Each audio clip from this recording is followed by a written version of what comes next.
বড়লোক হওয়া ভাগ্যের সাথে সাথে সঠিক সিদ্ধান্তেরও ফল। আজ আমি বলবো এমন 7টা উপায় যেগুলো মানলে তুমি ধীরে হলেও নিশ্চিতভাবে বড়লোকের পথে যাবে। ১. বড়লোক হতে চাইলে আগে ভাবনা বদলাও। বড়লোকরা আগে ভাবে, পরে কাজ করে। গরিব মানসিকতা বলে আমি পারবো না, সময় নেই, সুযোগ নেই। কিন্তু বড়লোক মানসিকতা বলে আমি শিখবো, আমি চেষ্টা করব, আমি সময় বানাবো। সত্য কথা, ভাবনা না বদলালে আয় কখনো বদলায় না। ২. আয়ের একটাই রাস্তা রাখবে না। একটা চাকরি, একটা বিপদ। আজ চাকরি আছে, কাল নেই। তাহলে জীবন? একটা মেইন ইনকাম, একটা সাইড ইনকাম, একটা স্কিল ভিত্তিক ইনকাম।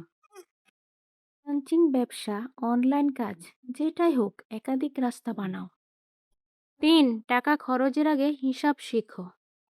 বড়লোকরা টাকা দেখে খরচ করে না, টাকা ভেবে খরচ করে। তারা করে আগে সেভিং, আগে ইনভেস্ট, শেষে খরচ।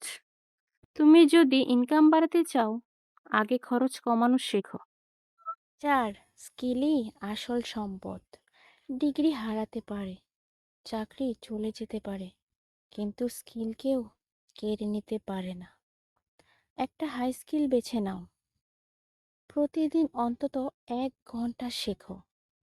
ফ্রি সময় নষ্ট করো না। মনে রেখো, স্কিল যত দামি, তোমার সময়ও তত মূল্যবান। ৫. সময়কে বন্ধু বানাও। বড়লোকরা সময় নষ্ট করে না, সময়কে কাজে লাগায়।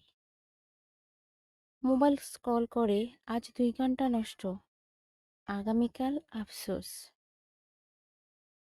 প্রতিদিন নিজেকে প্রশ্ন করো, আজ আমি ভবিষ্যতের জন্য কি করলাম। ৬. সঠিক মানুষের সাথে চলাফেরা করো। যাদের সাথে থাকো, তুমিও ধীরে ধীরে তাদের মতো হয়ে যাও। যারা শুধু অভিযোগ করে, তাদের থেকে দূরে থাকো। যারা শেখায়, অনুপ্রাণিত করে, তাদের কাছে থাকো। একজন সঠিক মানুষ পুরো জীবন বদলে দিতে পারে। ৭. ধৈর্য যুগ ধারাবাহিকতা সমান সমান বড়লোক। বড়লোক হওয়া এক রাতে গল্প না, এটা প্রতিদিনের লড়াই। আজ না হোক, কাল না হোক, কিন্তু লেগে থাকলে হবে। যে মানুষটা হাল ছাড়ে না, শেষে জিতে যায় সেই। বড়লোক হওয়া কঠিন না, কঠিন হলো প্রতিদিন নিজেকে বদলানো। যদি তুমি এই 7টা জিনিস মানো, একদিন মানুষ বলবে এই লোকটা নিজের চেষ্টা আর পরিশ্রম দিয়ে নিজের ভাগ্যকে বদলেছে। আজ সে সবার জন্যে জীবন্ত উদাহরণ। ভিডিওটি ভালো লাগলে একটা লাইক দিন। এমন বাস্তব কথা পেতে চ্যানেলটি সাবস্ক্রাইব করুন।